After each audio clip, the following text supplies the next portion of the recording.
Greetings, y'all. Today, I are going to speak about the Marley family. This is technically the first part of my M collection in vinyl, but since it's all having to do with the Marley family, I figured I would just condense all them into one episode and then do the rest of the M's in another. So sit back, let's get started. First up, we have, of course, Legend. Bob Marley and the Wailers, Legend. This is a record that many people have in their collection.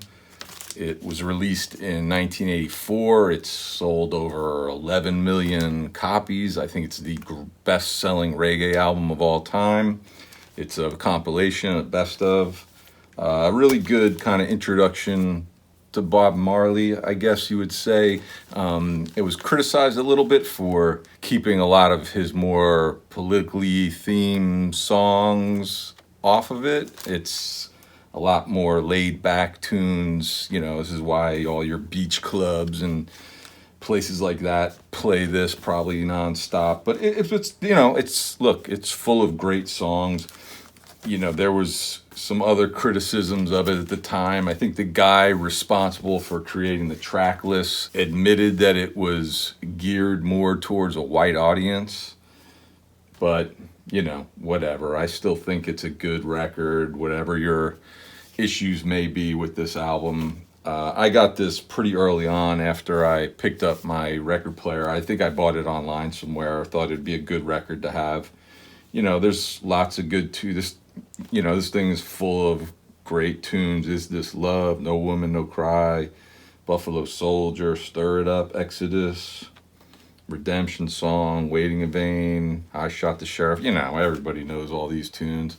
If you're really not familiar with him, or maybe you know one or two songs and you want to start digging into some of his stuff, I mean, you can't really go wrong with this record. It's a great place to start, but I would highly recommend going beyond this if you like him and digging up some of his stuff, because a lot of his records in his catalog are great, and there's so many good tunes that, you know, are nowhere to be found on this. Now we have Ziggy Marley and the Melody Makers, Conscious Party. This came out in 1988. This was my introduction to this band. They had a couple of albums before this, but this is what really kind of broke them in the United States and internationally, really. Tomorrow People was the big single off of this, and it did very well. And this album did very well. This album went platinum. It won the Grammy for Best Reggae Album. I love this record a lot. There's so many good tunes on this. Conscious Party, I love that. It opens up the album. Tumbling Down, New Love, Lee and Molly, of course, Tomorrow People. Great band, really good harmonies. The sisters have such good harmonies on this album. This album was produced by Chris France and Tina Weymouth of the Talking Heads.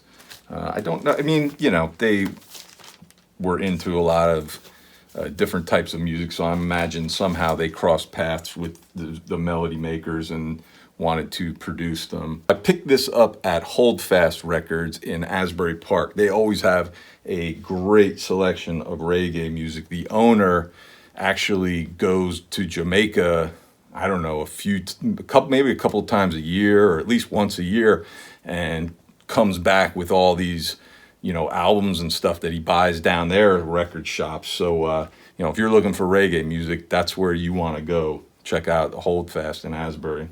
More with Ziggy Marley and the Melody Makers. This is One Bright Day. This came out in '89. This is my favorite album by them. I think I got the CD of this through like Columbia House or one of those record clubs, and just loved it. I played it nonstop. It's a really good album. When I got my record player a few years ago, this is when I went digging for to find this, and luckily I was able to find a nice copy of it. This record was, like Conscious Party, produced by Chris France and Tina Weymouth, but Ziggy Marley and Glenn Rosenstein, I don't know if you're familiar with him, but Ziggy Marley co-produced this with them as well. I think this was the last record that Chris and Tina from Talking Heads produced with the band. I'm pretty sure. I'd have to double check, but I have a feeling that this was the last one. This also won the Grammy for Best Reggae Album, just like Conscious Party. great tunes on here. One Bright Day, Urban Music, All Love. The album went like top 30, I know. It did pretty well, went gold. Black My Story, Who Will Be There, When the Lights Go Out. Great record. My favorite by them, Ziggy Marley and the Melody Makers, One Bright Day. One bright day.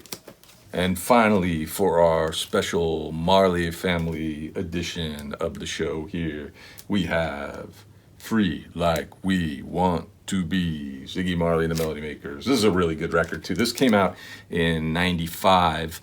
I'd kind of fallen out of touch with the band in the early parts of the 90s. They put out a couple records that were okay, I thought.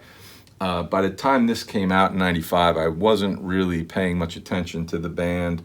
I picked up the CD of this from one of the record clubs, like Columbia House or BMG or whatever, and I got the CD and I really liked it. I put it on and it sort of renewed my interest in the band and my love of the band. And this record is just really great. And when I got my record player a few years ago, this came out in the mid-90s. A lot of records weren't released on vinyl in the mid-90s. So when I just went digging a little bit, I was surprised that I found this on vinyl, because I was sure there was no way in hell that this came out on vinyl. So I was happy to see this come out on vinyl. And it's not a reissue or anything, but I'm glad I got this. But some great songs on here. Power to Move You, Free Like We Want to Be, which I was singing when in the intro, which I'm sure you all love. Today, Live It Up, Tipsy Daisy, Bygones. Hand to Mouth is great. I love that song. Good record. I love this. This is a really good album. Probably not a lot of people too familiar with this one. I think they only put out one record after this. I think they put out a live record and like a greatest hits. But I think studio-wise, I think they only put one more. Maybe there were two. Maybe I'm mistaken. I think maybe there were two more after that. But I miss them. I never got to see. I've seen Ziggy Marley live. I never got to see Ziggy Marley and the Melody Makers. He's still putting out stuff. Stephen Marley's still putting out stuff. The sisters, I think they've guested on a couple of things here and there, but they're not. I don't think they're really putting anything out, and I miss it. They had such great harmonies. I loved it.